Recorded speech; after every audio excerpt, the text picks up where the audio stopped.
अतीत के गलियारे, हवेली का मौन रहस्य, दादी की वसीयत और हवेली की मरम्मत का काम बहाना तो था बस। असल में उसे कुछ अदृश्य धागों ने यहाँ खींच लिया था, वो धागे जो बचपन की धुंधली यादों, अनसुनी कहानियों और एक अजीब से डर से बुने थे। दरवाजे की चौखट पर पैर रखते ही एक ठंडी हवा का झोंका आया और आरव के रोम रोम में सिहरन दौड़ गई। धूल की मोटी परत हर चीज पर जमी थी, जैसे समय भी यहाँ आकर थम गया हो और सिर्फ अपनी परछाई छोड़ गया हो। आरव बाबू, आ गए आप? एक हल्की कांपती हुई आवाज ने हवेली के सन्नाटे को तोड़ा। राधा मौसी, जिनकी कमर सालों के इंतजार से थोड़ी झुक गई थी, एक कोने से निकली। के चेहरे पर झर्रियों का जाल था, पर आंखें वैसी ही तीखी थीं जैसी आरव को याद थीं। मौसलसी, कैसी हैं आप? आरव ने झुककर उनके पैर छुए।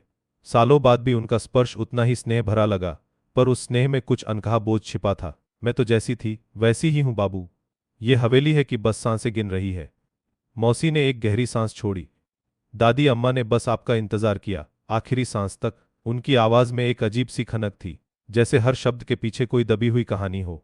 आरव को लगा, हवेली की हर दीवार, हर खिड़की और हर दहलीज पर उनकी दादी अम्मा की अधूरी कहानियां टिकी हैं। अगले कुछ दिन आरव ने हवेली की खामोशी और राधा मौसी की गूढ़ बातों के बीच गुजारे।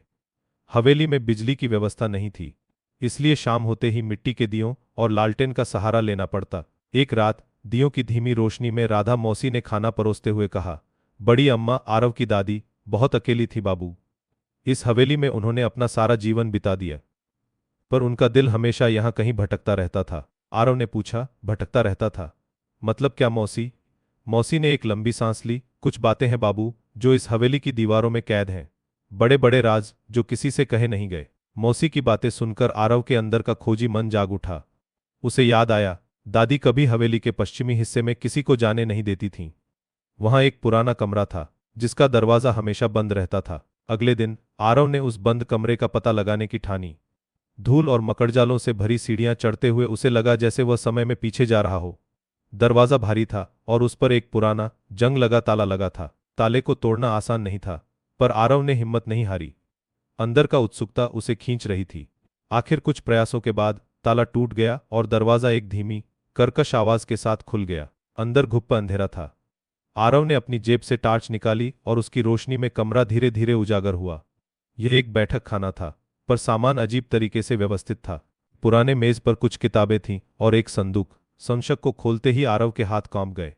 अंदर कुछ पुराने कपड़े, सूखे फूल और सबसे महत्वपूर्ण, एक डायरी मिली। डायरी के पन्ने पीले पड़ चुके थे, पर स्याही अभी भी कुछ हद तक स्पष्ट थी। यह डायरी आरव की दादी की छोटी बहन ललिता की थी। ललिता, जिसके बारे में परिवार में कभी बात नहीं होती थी। आरव ने सुना था कि वह कम उम्र में ही रहस्यमय तरीके से गायब हो गई थी। डायरी के पन्ने पलटते ही आरव को एक नई दुनिया का पता चला। ललिता की डायरी में उस समय के सामाजिक बंधनों, एक गुप्त प्रेम कहानी और परिवार के सम्मान की रक्षा में हुई एक भयानक घटना का जिक्र था। ललिता को गांव के एक गरीब लड़के माधव से प्रेम था। यह बात जब हवेली में पता चली तो कोहराम मच गया।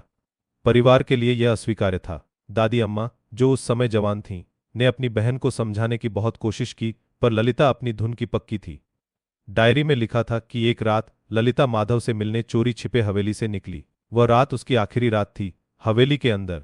डायरी में आगे के पन्ने खाली थे, बस एक पन्ने पर कुछ बिखरी हुई स्याही के धब्बे और एक अधूरा वाक्य लिखा था।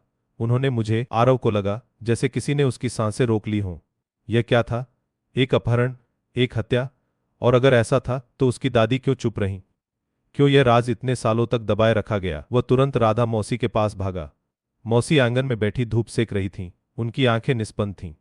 मौसी, ललिता बुआ के साथ क्या हुआ था? आरव ने लगभग चिल्लाते हुए पूछा। राधा मौसी ने धीरे से आंखें खोली।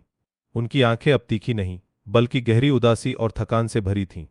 तुम्हें पता चल गया बाबू? उनकी आवाज इतनी धीमी थी कि आरव को लगा वह सिर्फ अपने आप से बात कर रही हैं।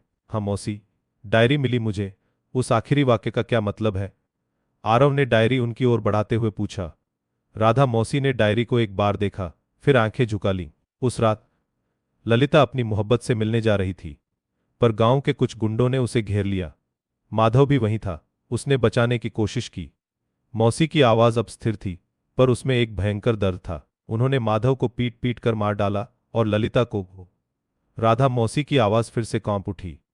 ललिता को उठाकर ले गए। हवेली के सम्मान की खातिर दादी अम्मा ने सबको शांत कराया। माधव के परिवार को पैसे दिए। पर ललिता का कुछ पता नहीं चला। तो वह वाक्य उन्होंने मुझे, क्या यह किसी गुंडे का जिक्र था? आरव ने पूछा। उसके मन में अभी भी कई सवाल घूम रहे थे। राधा मौसी ने सिर हिलाया। नहीं बाबू, वो वाक्य वो माधव के लिए था, उसे उठाया नहीं गया था। ललिता ने अपनी इज्जत बचाने के लिए कुएं में कूदकर अपनी जान दे दी थी। और वो वाक्य उन्होंने मुझे माधव के लिए था कि उसने उसे कैसे अकेला छोड़ दिया। आरव सन्न रह गया। उसकी दादी ने यह भयानक सच छिपाकर रखा था, समाज के डर से, परिवार के सम्मान के लिए। राधा मौसी ने अपनी आंखों से आंसू पोंछे। मैं भी वहीं थी बाबू। ललिता मेरी दोस्त थी। जब ये सब हुआ तो दादी अम्मा ने मुझे धमकाया था कि अगर मैंने किसी को कुछ भी बताया तो मेरी बेटी की जान को खतरा होगा। आरव ने देखा, राधा मौसी का शरीर कांप रहा था। सालों का बोझ, सालों का डर उनकी आवाज से टपक रहा था। तो तुम जानती थी मौसी, और इतने सालों तक चुप रही। मैं क्या करती बाबू? मैं अकेली थी, मेरी छोटी बच्ची थी। दादी अम्मा बहुत ताकतवर थीं। उन्होंने मुझे ही नहीं, उस कुएं को भी बंद करवा दिया था जहां ललिता ने जान दी थी, ताकि कोई सबूत न रहे। आरव उठकर खड़ा हो गया। हवेली की दीवारें अब सिर्फ पुरानी ईंटों से बनी नहीं लग रही थीं, बल्कि वे ललिता की चीखें, माधव का दर्द और उसकी दादी का खामोश अपराध समेटे खड़ी थीं। हवेली का हर कोना अब एक जीवित स्मारक लग रहा था। उसने हवेली के बाहरी हिस्से की ओर देखा, जहां कभी एक सुंदर कुआं था, अब सिर्फ सूखी धरती और कुछ कंटीली झाड़ियां थीं।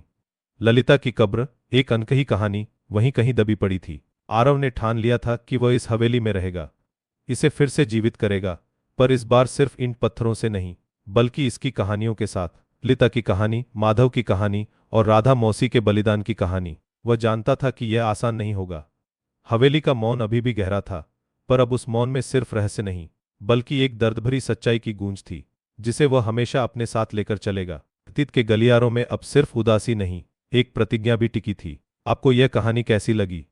हमें कमेंट्स में बताएं और चैनल को सब्सक्राइब करना न भूलें।